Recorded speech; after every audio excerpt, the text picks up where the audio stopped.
மாண்புமிகு தமிழ்நாடு முதலமைச்சர் அவர்களின் பார்வைக்கு மக்கள் சேவை என்ற தலைப்பில் எங்கள் தினவியல் பத்திரிகையின் சார்பாக தென்காசி மாவட்டத்திலிருந்து 5 சட்டமன்ற தொகுதிக்கு உட்பட்ட எனதருமை வாக்காளர் பெருங்குடி மக்களின் சார்பாக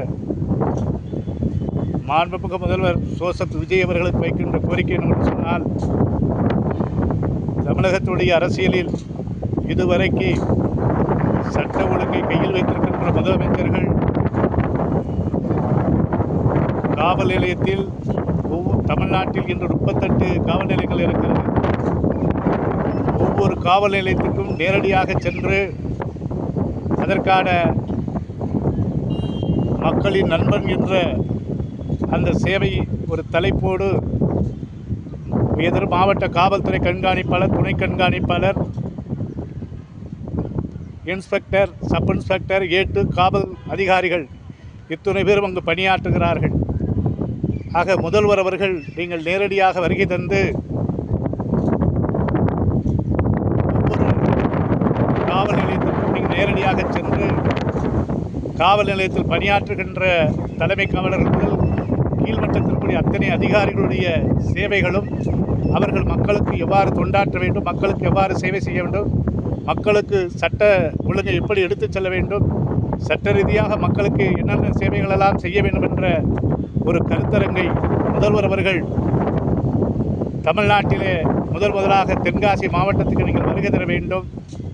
தென்காசி மாவட்டத்தில் துவங்குகின்ற மாவட்ட காவல்துறை கண்காணிப்பாளருடைய மக்களின் சேவகன் என்ற சேவை ஒரு மிகப்பெரிய நிகழ்வை நீங்கள் நடத்தி இதை தமிழ்நாடு முழுவதும் 38 மாவட்டங்களிலும் நம்முடைய மாண்புமிகு முதல்வர் அவர்கள் ஒவ்வொரு மாவட்டத்துடைய தலைமை காவல் நிலையத்துக்கு சென்று நீங்கள் நேரடியாக கலாய்வு செய்து அந்த கலாய்வின் கீழ் தமிழ்நாடு சட்டமன்றத்திலே காவல்துறை அதிகாரிகளுடைய நிறைகுறைகளை அதை பட்டியலிட்டு தமிழ்நாடு சட்டமன்றத்தில் 110 விதியின் கீழே அவர்களுக்கான மானிய கோரிக்கையின் கீழ் அவர்களுடைய அனைத்து கோரிக்கைகளையும் அனைத்து செயல் திட்டங்களையும் எடுத்து சென்று தமிழ்நாட்டுடைய காவல்துறையுடைய நிர்வாகம் ஆக்ஸ்போர்டு உலகத்தில் ஸ்காட்லாண்டுக்கு நிகரான ஒரு காவல்துறையாக உருவாக்க உங்களால் முடியும். நிச்சயமாக அந்த செயல் திட்டத்தை நீங்கள் எடுத்துக் கொடுப்பீர்கள் என்ற மக்கள் எதிர்பார்க்கிறார்கள்.